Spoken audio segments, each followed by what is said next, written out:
शिर्डी नगर परिषद निवडणूक 2025 प्रभाग क्रमांक 4 अपक्ष उमेदवार सोमनाथ विष्णू कोते यांच्या प्रचाराला उत्स्फूर्त प्रतिसाद। शिर्डी नगर परिषद निवडणुकीत प्रभाग क्रमांक 4 मधून अपक्ष उमेदवार म्हणून सोमनाथ विष्णू कोते यांनी निवडणुकीच्या रिंगणात मजबूत पाऊल ठेवले आहे। आज प्रभागातील नागरिकांच्या भेटीगाठी घेत असताना नागरिकांनी त्यांना उत्स्फूर्त समर्थन दर्शवलंय। सोमनाथ कोते हे गेल्या अनेक वर्षांपासून सामाजिक, शैक्षणिक आणि स्थानिक प्रश्नांवर सातत्यानं काम करत असून नागरिकांच्या समस्या जाणून घेऊन त्या सोडवण्याचा प्रयत्न त्यांनी नेहमी केलाय। यामुळेच त्यांच्या भेटी दरम्यान नागरिकांकडून सोमनाथ भाऊ आगे बढ़ो हम तुम्हारे साथ है अशी घोषणा देताना प्रचंड प्रतिसाद मिळाला। नागरिकांच्या विश्वासाबद्दल कृतज्ञता व्यक्त करत सोमनाथ कोते म्हणाले, मी सदैव जनतेसोबत राहिलो आणि भविष्यातही प्रभागातील रस्ते, पाणी, स्वच्छता आणि विकास कामांना प्राधान्य देणार आहे। जनतेनं प्रेम आणि आशीर्वाद देत साथ द्यावी हीच अपेक्षा। सध्याच्या आघाडीला प्रभाग क्रमांक 4 मध्ये रस्ते आणि पाणी पुरवठ्याच्या समस्या मोठ्या प्रमाणात आहेत। त्या समस्या प्राधान्याने सोडवल्या जातील असे आश्वासन सोमनाथ कोते यांनी यावेळी दिले।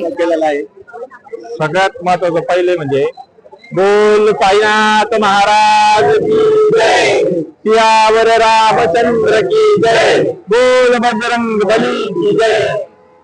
आज साईबाबांच्या आशीर्वादाने, बिरोबा महाराजांच्या आशीर्वादाने, बजरंगबली आशीर्वादाने, खंडोबाच्या आशीर्वादाने आज मी 4 नंबर मध्ये जे 2025च्या निवडणुकीमध्ये फॉर्म भरलेला आहे, तर मी अपक्ष म्हणून उभा आहे।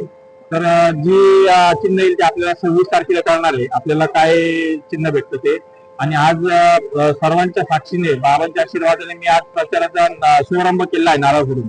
आज आमचे ज्येष्ठ असतील, आमचे आई, बहिणी, भाऊ, जी काका असतील, ते जे काही असतील त्यांच्या सर्वांच्या साक्षीने बाबांच्या समोर आज आम्ही सर्वांनी प्रचाराचा शुभारंभ केलेला आहे।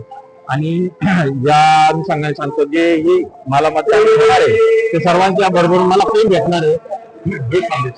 दावा करतो का मी तुमच्या घरातला व्यक्ती आहे, तुमच्या घरातला माणूस आहे, मला एक तुमच्या घरातला माणूस म्हणून तुम्ही मला सांभाळा आणि तुमच्या हक्काचा माणूस आहे। तुम्ही मला कधी आवाज दिला तर मी तुमच्यासाठी राहणार आहे। आज नाही, भविष्यात नाही, जोपर्यंत आहे तोपर्यंत मी तुमच्यासाठी असणार आहे। फक्त मला चूक भूल झाली, मला तुम्ही, मी लहान आहे, मला तुम्ही चूक भूल झाली, मला तुम्ही समजून सांगा। जर कुठं चुकत असली तर मला त्यासाठी तुम्ही मार्गदर्शन करा आणि बरोबर मला मतदान करायची अपेक्षा करतो।